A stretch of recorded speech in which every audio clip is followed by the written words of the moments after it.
ministro das Comunicações, Sérgio Mota, está com infecção pulmonar. O ministro está internado em um hospital de São Paulo.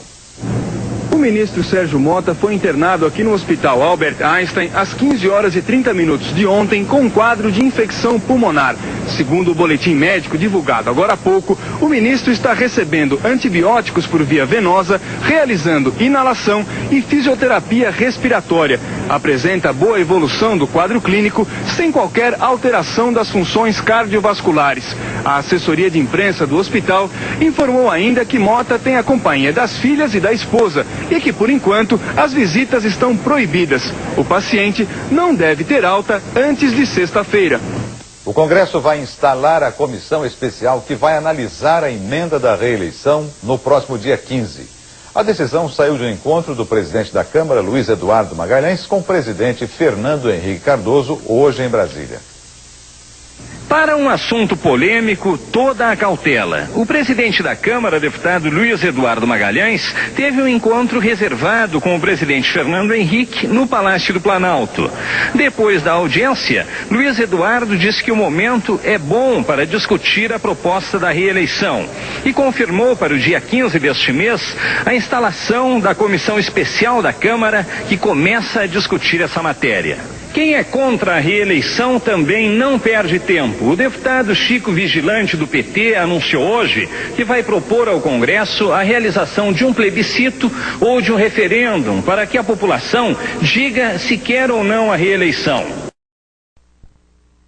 Governo que são contra o plebiscito vão conversar amanhã com o presidente Fernando Henrique. O deputado Benito Gama disse que o PPB do prefeito Paulo Maluf deve continuar apoiando o governo aqui no Congresso, mas admitiu que a votação da emenda da reeleição vai exigir uma ampla negociação com os partidos. Esse é um ponto da maior importância para o país, para a estabilidade do país, e não vai ser individualizado por partidos ou por interesses individuais.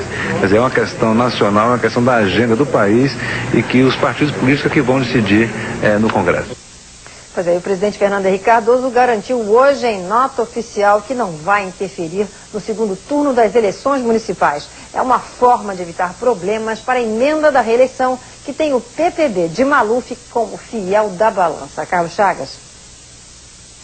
Não adianta muito o presidente Fernando Henrique Cardoso ficar discutindo a reeleição aqui em Brasília com o seu comando político. Porque quem vai decidir a reeleição, pelo menos por enquanto, não mora em Brasília, nem está aqui. Mora em São Paulo. Chama-se Paulo Maluf. Paulo Maluf tem a fidelidade dos 91 deputados da bancada do PPB, o partido dele. E a bancada do PPB pode fazer a reeleição ser aprovada ou rejeitada. Tudo depende de Paulo Maluf, cujo objetivo é eleger de qualquer maneira Celso Pitta para prefeito de São Paulo. Apesar da vantagem que Celso Pitta tem sobre Luiz Erundina, Maluf sabe das coisas. Ele já perdeu uma eleição, pessoalmente, para o governo de São Paulo, depois de ter vencido o primeiro turno e depois de ter faltado isso para ele ser vitorioso numa só eleição.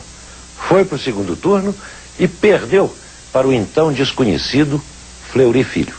Não vai querer que se repita a situação. Política é a arte da sutileza. Para bom entendedor, meia palavra basta. Agora, resta saber se o governo federal tem condições de levar os tucanos para o ninho de Celso Pitta. Vamos ver. E vamos ver também agora a opinião do nosso outro comentarista político, Vilas Boas Correia. Instalar agora, o mais depressa possível, a comissão especial que vai dar parecer sobre a emenda da reeleição é apenas um passo importante para acelerar a tramitação da emenda no Congresso.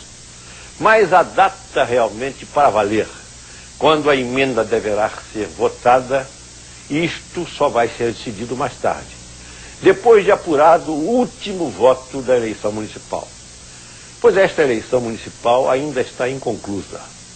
Falta realizar no segundo turno em capitais e cidades importantes, mais de 2 dezenas, entre as quais São Paulo Rio, Belo Horizonte. Ora, nenhum esquema sensato pode ser armado antes que se tenha esta decisão. E os prefeitos de São Paulo, do Rio, de Belo Horizonte, de mais 20, 30 capitais e cidades importantes. Por enquanto, portanto, estamos apenas assistindo ao jogo de cena que vai mantendo o fogo dessa reeleição, com o Planalto funcionando a pleno vapor para criar um fato novo todo dia, todo santo dia. Nem animal, nem bacalhau. Para Edmundo, a fase de bad boy já passou. O atacante agora quer ser lembrado apenas pelos gols e lances de craque. Ele ainda vibra com a grande atuação na goleada sobre o Flamengo, mas acha que é muito cedo para assumir o lugar de Roberto Dinamite como ídolo da torcida vascaína. Mais do que a goleada de 4-1 sobre o Flamengo, foi a satisfação da torcida vascaína em acreditar novamente no surgimento de um novo ídolo para o clube. Quem sabe, depois de Roberto Dinamite, chegou a vez de Edmundo. O craque abusou na partida, fez de tudo, driblou, lançou, deu passes perfeitos e fez 3 gols. O jeito moleque que deixa qualquer adversário desconcertado e o jeito irreverente até para comemorar fizeram muita gente chorar e rir sem parar. Edmundo, agora bem mais amadurecido, quer esquecer a euforia da vitória sobre o Flamengo por 4-1. A humildade também é uma marca do craque, que ainda se diz longe de ocupar o lugar do eterno ídolo vascaíno, Roberto Dinamite. Para chegar a ocupar um lugar que foi do Roberto Dinamite, vai demorar muito ainda e nem sei se eu sou a pessoa mais indicada para isso. Amante confesso do estilo musical funk, Edmundo pede para ouvir a sua música preferida. Queria escutar eu escuto toda hora, né? Nosso Sonho, do Claudinho Bochecha. Naquele lugar, naquele local, era lindo seu olhar. Eu te avistei, foi fenomenal, houve uma chance de falar. Gostei de você, quero te alcançar. A seguir, a Eletrosul é obrigada a readmitir o homem que perdeu o emprego por ser negro. E São Paulo teve em setembro a inflação mais baixa desde 58.